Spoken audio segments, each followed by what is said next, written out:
Дыйкандарга түшүнүк берейин. Мына ары бер мына абсолютно бул колючка жок, таптазабы. Бул деген негедир муулар кызылдары көп экен, биякта капкара экен да. Ежевиканы тартып аткан, көрсөтүп аткан учурубуз аке момундай экен да. Бир үчтүгү мына карасаң, бир үчтүгү. Где-то 10 грамм, 12 грамм чыгат.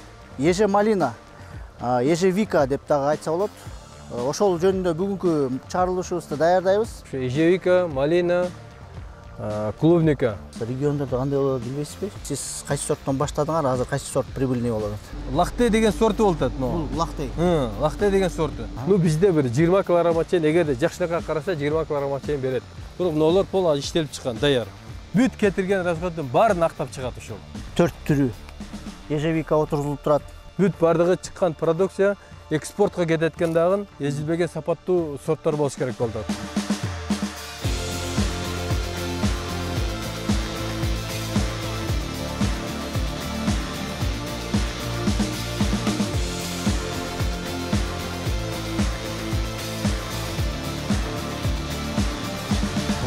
Biz kече апрелде тикемиз мону. Эмки жылы эрте жаздабы түшүн баштайт. Алаканга мына экөөнү салганда эле толук кеткен да.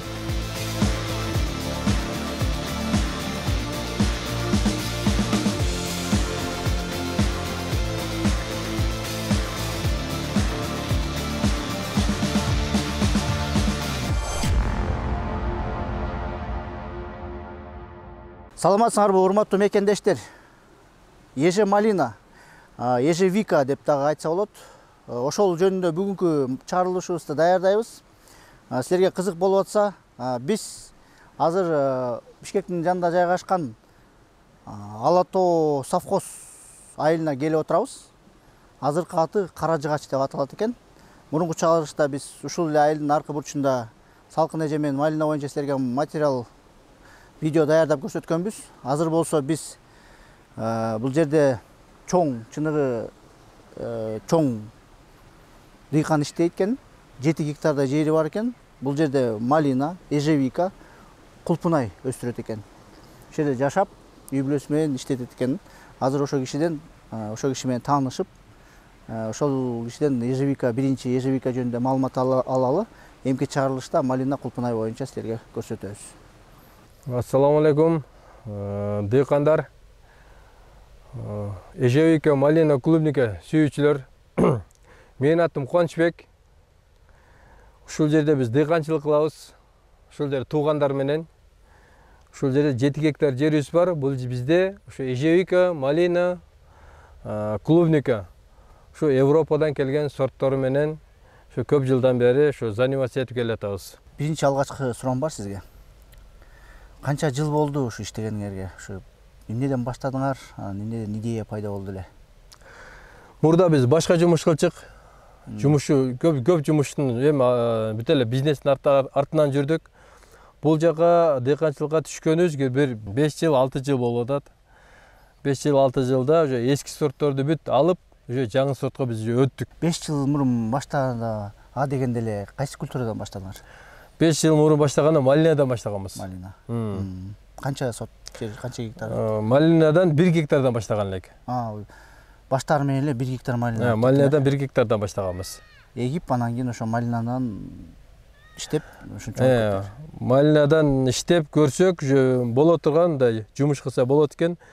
Бир ошого биз акырын көбөйтүп, анан количествону көбөйткөндөн кийин уже биз сапат керек экен.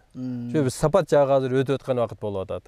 Мына азыр бул жерде канча гектар, канча сотоктай жер эже малина? Бул жер бөлүнүп тигилген, биз бүт бардыгын эксперимент катары тигип келатабыз. Ушул жердеги азыр 50 соток жерде. Ежевика. Жалаң ежевика. Сиз ежевика дейт экенсиз, элдер эже малина дейт. Бул эми малина менен ежевиканын ортосунда бир чаңдаштырылган жол менен табылган культурада турат. Жок, бул экөөнүн айырмасы бар. Эже малина бул башкача болот, ежевика бул башка болот. Бул ежевика болот. Сиздики ежевика. Эже малина. Эже малина бул башка болот. Башка. Аны мынакей урматтуу көрүүчүлөр, биз азыр ежевиканы тартып аткан, көрсөтүп аткан учурубуз мынакей момундай экен да. Бушпаганы мындай кызыл болуп турат экен, бушканы кара болуп турат. Ежевика боюнча маалыматыңыз региондордо кандай болот билбейсизби? Же бир гана ошо Бишкекте эле өстүрүп келатасызбы? Бишкекте эле өстүрүп келатам, но бирок бүт бардык эле региондорду же түшүнөм да же билем. Кайсыл жерге кандай кылыш керек, эмне кылыш керек же түшүнөм. Биз эми YouTube каналда бүт региондорго чагылдырабыз да, көрсөтөбүз да. Бар региондогулар кызыгат. Бир гана элдин баары эле Бишкектин тегерегинде чүйдө турбайт да. Көлдө бар, Нарында бар, Ошто бар дегендей. Бул Ош ар кайсы региондордо климат башка да. Башка. Бул жерде ысык. Бул эми өсө береби биздин Кыргызстандын бүт точкасында? Кыргызстандын бардык жеринде өсөт. Булардын эң максималный немеси эгерде 30 градуска чейин болсо, анда жакшы болот. 30 градустан өтсө, анда уже затменяющий сетка тартыш керек. Бирок бардык жерде өсөт. Кичине температура ысыгыраак баштаса, анда өзүнүн бир технологиялары бар, сактап калса болот. Сактап калса болот. Сорттор боюнча айтып бербейсизби? Сиз кайсы сорттон баштадыңар, азыр кайсы сорт прибыльный болуп атат? Сорттор боюнча мына бизге азыр Лахтей деген сорту, бул башка сортторго менен айырмасы бир аз кичинерээк болот. Кичинерээк болгондо малиядан чоң, бирок аябай даамдуу болот. Анан транспортабельность аябай жакшы. Эң жакшы транспортабельность ушул Лахтей болот. Лахтей сорту транспортабельный. Транспортабельный дегенде, мисалы үчүн ошол Россияга жеткизгенде канча убакытта өзүнүн ушундай товарный видин сактап турат? Товарный видини мисалы үчүн биз муну эгерде кечигип кетсек, бир 6 күнгө чейин кечигип терсек, уже өзүнүн немесине кармап турат. 6 күнгө чейин өзүнүн немесине кармайт. Болбосо уже бышкандан кийин резко эжиле баштайт. А булар эжилбейт. А бирок жегенде даамдуу, эжилбейт. Например, бир эле нерсени айтып кетейин. Кече күнү отправка берип атканда сортун айтпай эле коюн, бир башка сорт келди, ал сортту алуучулар албай койду. Товарный вид жакшы, чоң. Бирок эжилип баратат. Эжилип бараткан үчүн аларды алган жок. Моолорду терип буларды алып кетти. Лахтей сортун алып кетти. Лахтей сорту. Мынакей урматтуу көрүүчүлөр, ежевика өстүрөм десеңер, ежевика өстүрүп, анан чет мамлекетке экспортко деп максат коюп иштейм десеңер, Лахтей деген сортту тандашыңыз керек экен, Бул деген негедир моолор кызылдары көп экен, биякта капкара экен да? Капкара. Мо Лахтей деген сорту болот. Бул Лахтей. Лахтей деген сорту. Жакшы, бул карасаң, ушундай чоң, бадай товарный вид жакшы. Моонун сортун айтпай эле коюн, заниматься эткендер өздөрү көрүп туруп элечи. Мындай эместен билет. Айтсам, тиккендер капа болуп калбаш үчүн айтпай эле коюн. Мейли. Бирок могу эжилип баратат. Көрдүңөрбү? Бүгүн эртең менен терилген өкөт. Эжилип баратат. Моонда уже бир да эжилген жери жок. Келген неме моуну уже отказ берет да. Мен өткөндө базардан кичинекей бир тарелкага сатып алдым да, ушундай сорт алсам керек. Үйгө жеткиче, пакетте жеткиче эзилип калды. Бул жакшы товарный вид сакталып калды мынакей. Лахтей деген сорт мынакей, урматтуу көрүүчүлөр. Бул өзү да ушу даамдуу да келет экен да, аябай. Бирөөнү салып койсоң анан бир көчөт отургузгандан кийин канча убакыттан кийин түшүм берип баштайт? Бир көчөт быйыл тиксе, сразу быйыл түшүм алат.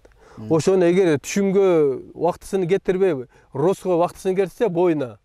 Эмки жылга ошондо ал өзүнүн немесини сразу кетирген расходу бүт баарын актап берет. Ошол жылы эле. Экинчи жылы.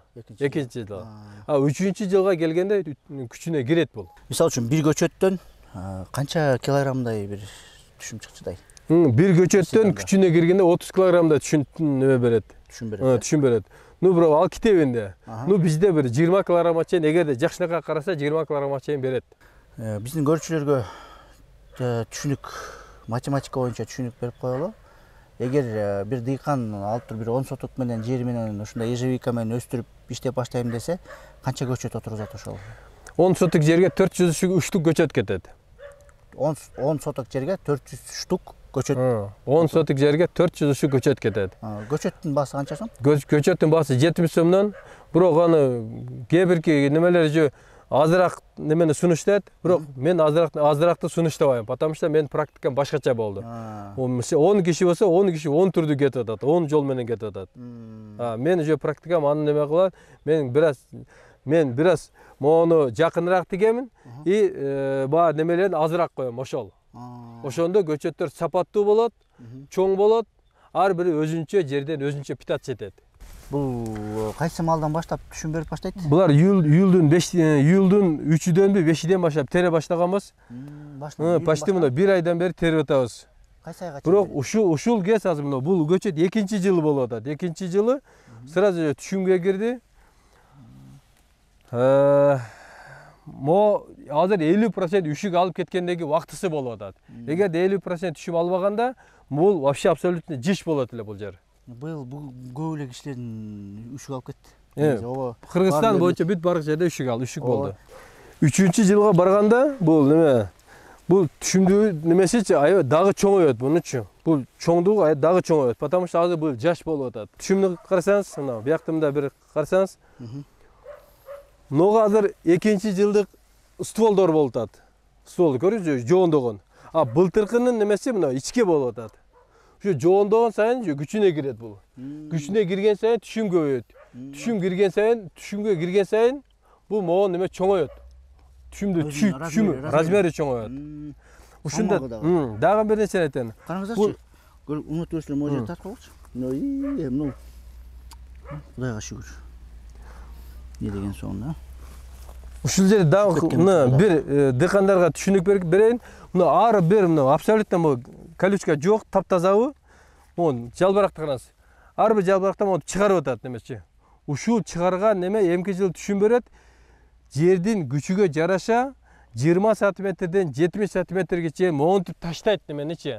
Түшүмдү таштайт. Чоңойтуп, ар бир неме таштайт. Жердин күчүнө жараша деп атпайсыңарбы? Жерди дегенде эле дыйкан жерди кантип тандаш керек ушул ежевик өстүрөм десе?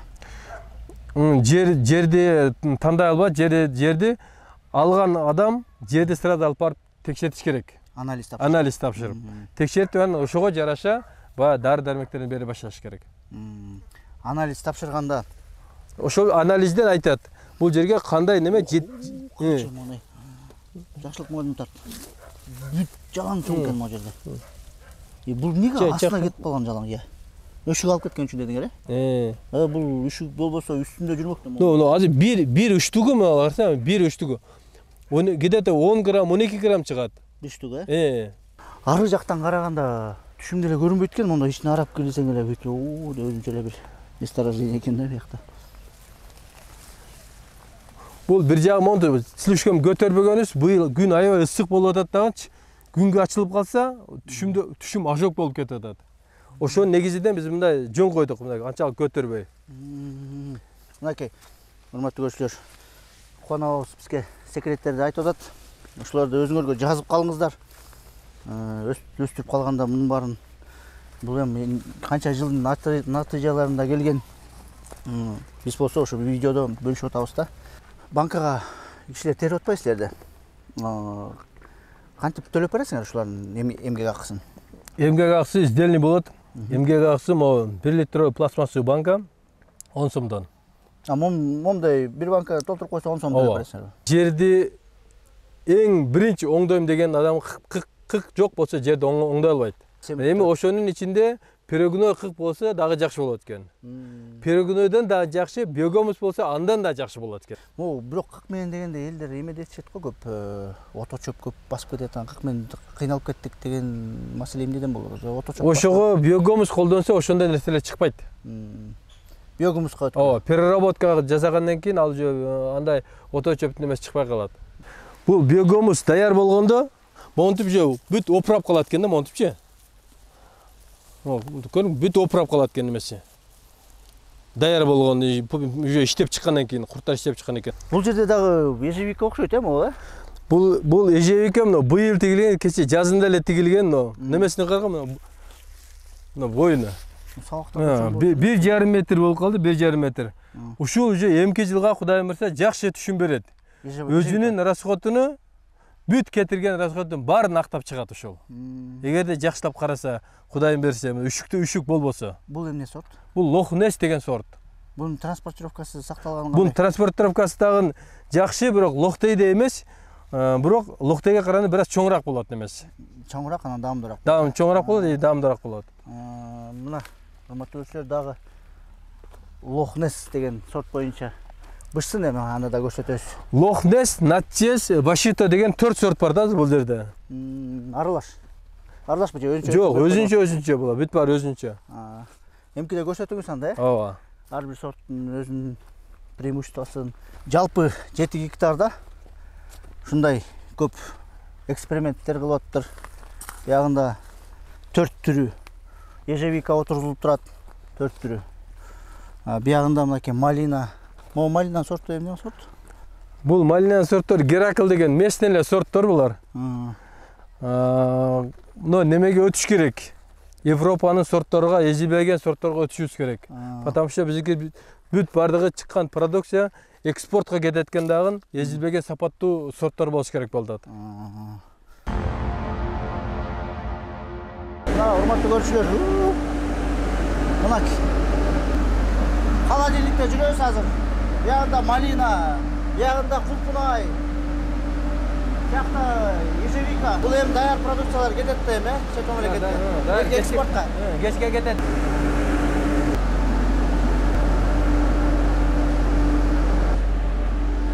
Экспорт менен кандай болуп атат иштер? Бизден чыккан продукция только экспорт болуп атат. Башка мамлекеттер менен дагы баягы экспорт кылганы, жол ачканы уже аракеттин үстүндө азыр. Алар келгенде проблемасы жок, кете берет. Жок, бул холодильниктер курулган эмес, булар заводской холодильниктер.